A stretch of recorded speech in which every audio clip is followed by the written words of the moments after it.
Ya, Alhamdulillah Auda kembali menerusi rancangan Ramai Pagi. Alhamdulillah pertemuan kita pada pagi ini telah memasuk 12 Rabiul Akhir 1442 Hijrah bersamaan dengan 28 November 2020 Masihi. Dan seperti yang telah pun kita memberikan, kita akan bawakan satu segmen wawancara itu mengenai dengan pelancaran laporan pendidikan dan latihan teknikal dan vocational Brunei Darussalam 2019. Jadi apa kata pagi ini kita perkenalkan terlebih dahulu tetamu undangan kita berada di sebelah kiri saya, iaitu Yang Mulia Awang Haji Muhammad Fazila bin Haji Abdullah, merupakan pemangku penolong pengarah Pejabat Setiausaha Tetap Pengajian Tinggi Kementerian Pendidikan selaku Timbalan Pengerusi bersama Majlis Pelancaran Laporan TVET Brunei Darussalam 2019.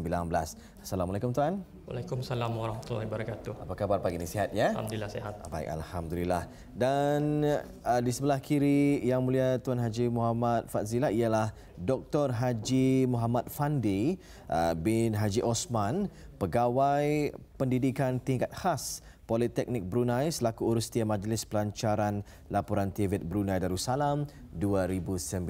Assalamualaikum Tuan. Ya, dan terakhir sekali Yang Mulia Dr. Syazana binti Haji Ibil, ya, Pegawai Pelajaran Kanan Pejabat Setiausaha Tetap Pengajian Tinggi Kementerian Pendidikan selaku Urustia Majlis Pelancaran Laporan TVET Brunei Darussalam 2019. Assalamualaikum Puan. Assalamualaikum warahmatullahi. Apa khabar pagi ini, sihat ya? Alhamdulillah sihat. Baik. Pertama-tama kami di Rampai Pagi ingin mengucapkan selamat datang dan ribuan terima kasih ya kerana memenuhi undangan kami untuk sama-sama berkongsi mengenai dengan pelancaran laporan pendidikan dan latihan teknikal dan vokasional TVET Brunei Darussalam 2019. Jadi sebagai mukadimah ni, Maira. Ya, jadi sebagai mukadimah kita akan pertama-tama kita akan bersama dengan Tuan Haji Muhammad Fazila, ya. Jadi Tuan mungkin boleh berkongsi bersama dengan penonton kita mengenai dengan sejarah pendidikan dan latihan teknikal dan vocational TVET di negara Brunei Darussalam. Okey, terima kasih. Assalamualaikum warahmatullahi wabarakatuh. Salam sejahtera dan selamat pagi. Mengenai dengan sejarah pendidikan dan latihan teknikal dan vocational di negara Brunei Darussalam, ringkasnya TVET. Secara resminya TVET di negara Brunei Darussalam mula diperkenalkan pada tahun 1970, iaitu dengan tertubuhnya Sekolah Pertukangan Sultan Saiful Rijal di Jalan Muara dan Sekolah Kejuruteraan Jeffrey Bolkiah di Kuala Belait. Sekolah-sekolah ini pada masa itu menawarkan kursus-kursus pertukangan yang berasaskan dari United Kingdom, yang mana pada masa itu kursus-kursus berkenaan disasarkan kepada pelajar-pelajar lepasan tingkatan 3. Kemudian pada tahun 1972, Pusat Latihan Teknikal Brunei telah ditubuhkan, yang mana pusat latihan ini menawarkan program-program yang berasaskan dari United Kingdom seperti City and Guilds of London Institute, Pitman, London Chamber of Commerce and Industry (LCCI) dan Royal Society of Arts (RSA). Kemudian pada tahun 1975, sebuah lagi pusat latihan telah ditubuhkan, iaitu Pusat Latihan Kesenian dan Pertukangan Tangan. Jadi melihat keperluan pelajar-pelajar sekolah menengah, khususnya pelajar-pelajar lepasan tingkatan 5 pada tahun 1982, program-program TVET telah diperkembangkan lagi, iaitu dengan diperkenalkan program-program di peringkat technician di bawah United Kingdom Business and Technology Education Council ataupun VTEC. Kemudian pada tahun 80-an, 90-an di era tersebut, TVET di negara Brunei Darussalam semakin berkembang, yang mana beberapa buah institusi TVET telah ditubuhkan, dibangunkan dan dinaik taraf. Di antaranya pada tahun 1985, Sekolah Pertukangan Sultan Saiful Rijal dan Sekolah Kejuruteraan Jeffrey Bolkiah telah dinaik taraf menjadi maktab. Kemudian pada tahun 1986, Pusat Latihan Mekanikal ditubuhkan, dan paling signifikan pada tahun tersebut ialah dengan tertubuhnya Institut Teknologi Brunei ataupun ITB, yang mana ITB pada masa tersebut adalah sebuah institusi latihan teknikal di peringkat pengajian tinggi yang pertama di negara Brunei Darussalam, yang mana kemudiannya pada tahun 2008 ITB telah dinaik taraf menjadi Universiti Teknologi Brunei. Dan kemudian pada tahun 1996 penubuhan Pusat Pembangunan Belia di bawah Kementerian Kebudayaan Belia dan Sukan Tapi sebelum itu 1992 dan 1993 tu 92 tu ada penubuhan sekolah vocational Daragam, dan melihat perkembangan latihan TVET di negara Darussalam dan untuk memastikan pengurusan program TVET di negara Darussalam ini berkualiti, Kementerian Pendidikan telah menubuhkan Jabatan Pendidikan Teknik pada tahun 1993. Dan seterusnya, selain daripada pusat institusi latihan teknikal kerajaan, institusi teknikal swasta juga memainkan peranan penting dalam sama-sama memberikan latihan kemahiran dan khususnya dalam melahirkan tenaga-tenaga kerja yang berkemahiran dan memenuhi keperluan industri, bukan saja pada masa itu hingga ke hari ini juga. Dan justru itu pada tahun 2002 institusi latihan dan pengajian swasta yang pertama iaitu College IGS telah mula ditubuhkan. Diikuti dengan beberapa lagi selepas satu college swasta, sebagai contoh 2003 College Laksmana, 2004 Institut Kemuda, 2005 Kolej Antarabangsa Micronet, dan sehingga kini terdapat 8 buah institusi pengajian tinggi swasta yang berdaftar di bawah Kementerian Pendidikan. Seterusnya tahun 2012 penubuhan Politeknik Brunei, yang mana institut ini menawarkan program-program Diploma 5 di bawah Brunei Darussalam Qualification Framework ataupun BDQF. Dan yang paling signifikan pada tahun 2014 Kementerian Pendidikan telah melaksanakan transformasi pendidikan teknikal, di mana hasilnya tertubuhlah Institut Pendidikan Teknikal Brunei ataupun IBTE, di mana IBTE memainkan peranan yang paling penting dan signifikan di dalam memperkembangkan dan membanjukan lagi program-program TVET di negara Brunei Darussalam sehingga ke hari ini. Jadi dalam tempoh 5 dekad tersebut, tentunya banyak peluang lagi sejarah TVET ini dapat diceritakan, yang panjang tu sejarahnya. Dan sempena memperingati 50 tahun TVET di negara Brunei Darussalam, Kementerian Pendidikan akan melancarkan laporan TVET Brunei Darussalam 2019. Jadi dengan laporan itu nanti ramai akan dapat membaca dan mengetahui bukan sahaja pasal sejarah TVET, tetapi juga dapat memahami mengenai dengan sistem TVET di negara Brunei Darussalam, insya-Allah. Jadi alhamdulillah itulah sedikit sejarah yang telah pun dapat kita ketahui bersama, disampaikan oleh Yang Mulia Tuan Awang Haji Muhammad Fazilah. Laporan-laporan yang didapatkan ini bukan sahaja daripada sekolah-sekolah kerajaan, malahan juga daripada maktab-maktab swasta di negara Brunei Darussalam. Baik, beralih pula kita kepada Yang Mulia Dr. Haji Muhammad Fandi. Doktor, jadi apa tujuan laporan TVET Brunei Darussalam 2019 ini diterbitkan? Kita ingin mengetahui sebenarnya tujuan utamanya. Okey, terima kasih.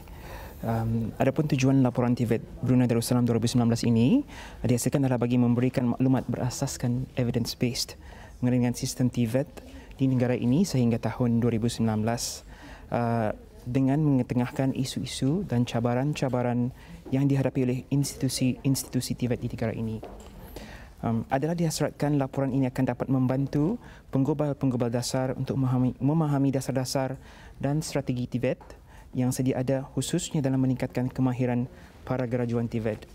Selain itu, ianya dapat membantu penyedia latihan TVET dalam membuat keputusan yang tepat mengenai program dan amalan-amalan terbaik ataupun best practices masing-masing agar sesuai dengan keperluan industri dan pasaran pekerjaan serta pihak-pihak berkenaan akan dapat mengenal pasti jurang yang ada dalam ekosistem TVET bagi meningkatkan kemajuan sektor TVET di negara ini. Ya, jadi itulah antara tujuan laporan TVET Brunei Darussalam 2019 ini diterbitkan. Jadi kita akan beralih kepada Yang Mulia Dr. Syazana. Jadi kita telah mengetahui mengenai dengan tujuan. Jadi untuk Dr. Syazana sendiri, apakah kandungan laporan TVET Brunei Darussalam ini? Okay, terima kasih Nurintan. Jadi sebenarnya sebahagian besar laporan TVET ini adalah berdasarkan laporan-laporan TVET luar negeri seperti Jerman dan Vietnam. Sebab diorang ini kira expert lah dalam bidang TVET ini. Jadi tapi kita ini membuat dalam konteks Brunei. Kirakan ini untuk dijadikan sebagai penanda aras atau benchmark sistem TVET kita ni dengan sistem TVET negara-negara tersebut. Jadi pada dasarnya ada 8 bab di dalam laporan tersebut. Yang bab pertama memberikan gambaran keseluruhan sejarah sistem TVET negara ini dan perkembangannya. serta perincian mengenai dasar-dasar TVET yang diperkenalkan oleh badan-badan yang diberi kuasa di negara Brunei Darussalam. Bab 2 dan 3 membincangkan tentang rangkaian institusi-institusi TVET, sama ada awam maupun swasta, di mana statistik yang berkaitan pun ada juga dimasukkanlah, contohnya seperti statistik kemasukan dan graduasi, admission and graduation 3 tahun kebelakangan. Bab 4 menyentuh tentang perkara-perkara yang berkaitan dengan peranan TVET di dalam pasaran kerja atau labour market. Jadi contohnya seperti permintaan kerja tempatan, demand bagi TVET, gaji dan pendapatan serta inisiatif-inisiatif dalam memenuhi permintaan dan bekalan pasaran kerja. Bab 5 dan 6 memberikan perincian mengenai tenaga pengajar dan pengurusan TVET serta proses akreditasi dan quality assurance yang terdapat dalam sistem TVET.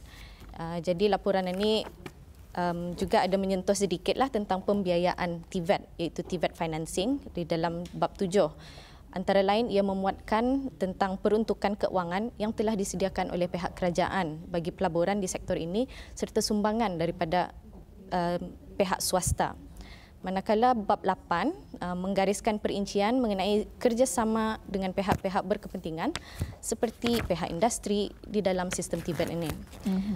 Jadi secara keseluruhannya ya Nurintan, laporan ini mengandungi maklumat yang berkaitan dengan sistem TVET dan boleh dijadikan bahan rujukan bagi yang berminat untuk mengetahui lebih lanjut berkenaan sistem TVET di negara Brunei Darussalam. Ya, jadi itulah antara isi kandungan yang mana buku ataupun kandungan ini, di mana kandungan laporan TVET buku Darussalam 2019 ini mempunyai 8 bab. Betul. Ya, semuanya ya, dan di mana merangkumi seluruh sejarah-sejarah, statistik dan juga peranan TVET dan juga antaranya adalah tenaga pengajar ya. Jadi yang berada di hadapan saya ini adalah laporan TVET tersebut ya. Inilah yang anda dapat saksikan ya, sebuah buku yang ada di hadapan saya ini merupakan laporan TVET 2019. Jadi ini boleh didapatkan di mana? Adakah boleh diakses oleh orang ramai macam mana? InsyaAllah pada 1 bulan Disember nanti 2020 orang ramai akan dapat memuat turun laporan TVET ini di laman sesawang rasmi Kementerian Pendidikan di www.moi.gov.bn. Secara PDF lah ya. Secara PDF.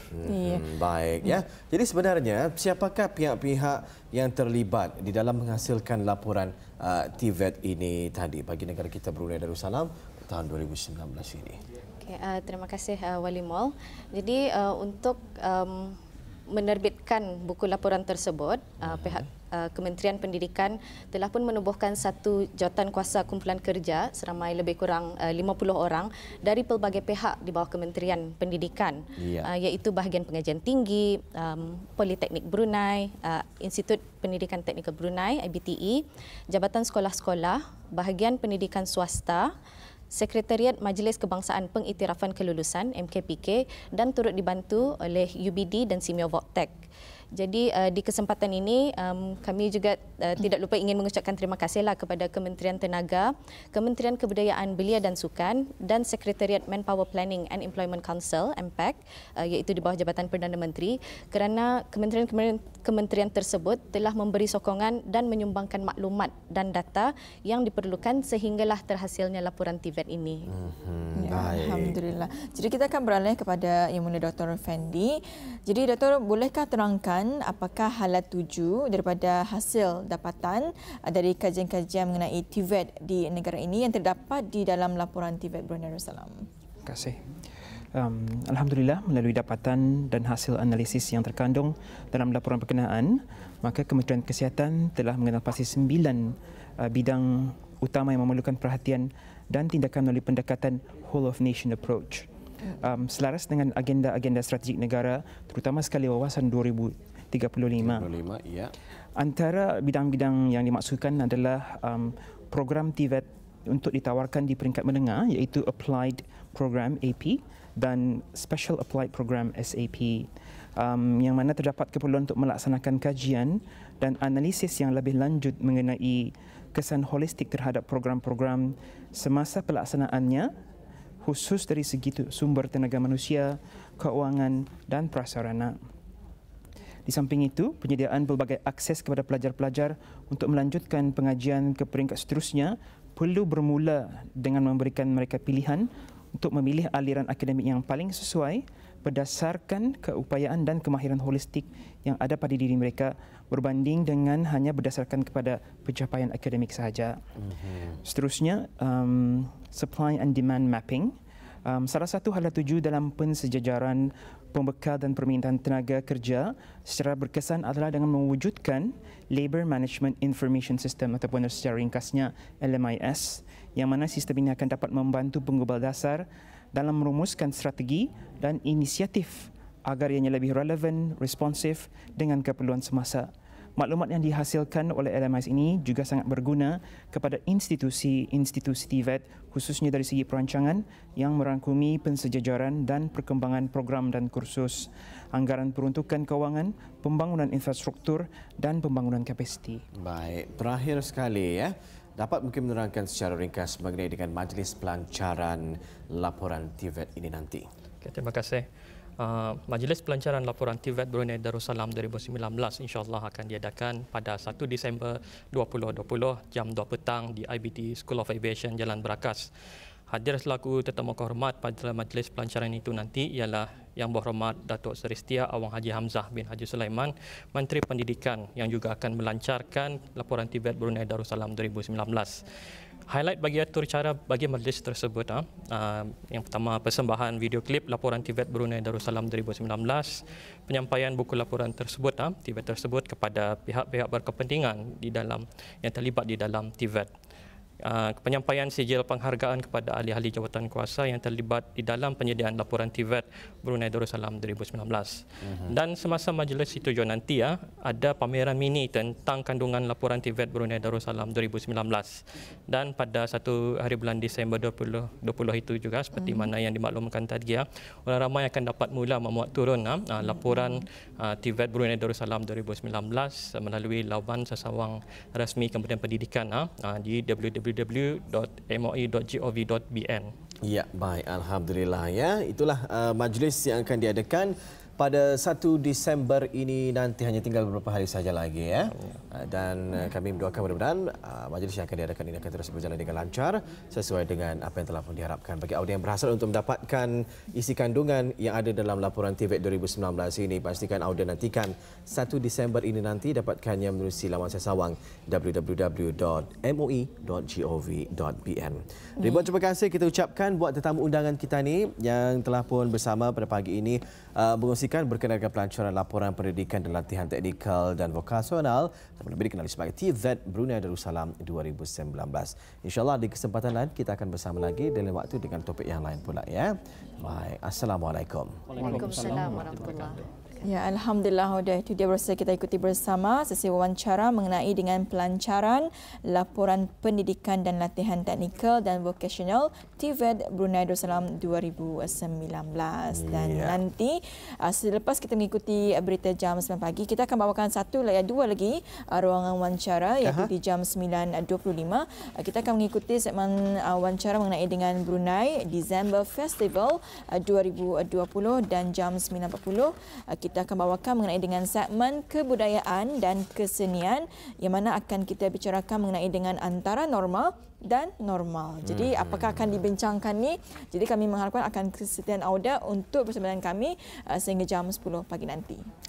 Baik, tepat pada pukul 9 pagi ini nanti kita akan dapat sama-sama mendengarkan berita ke udara, dan selepas berita kami berdua akan kembali menemani auda dalam rancangan Rampai Pagi sehingga pukul 10 pagi ini nanti. Jangan ke mana-mana, tetap bersama kami di Rampai Pagi kembali selepas ini.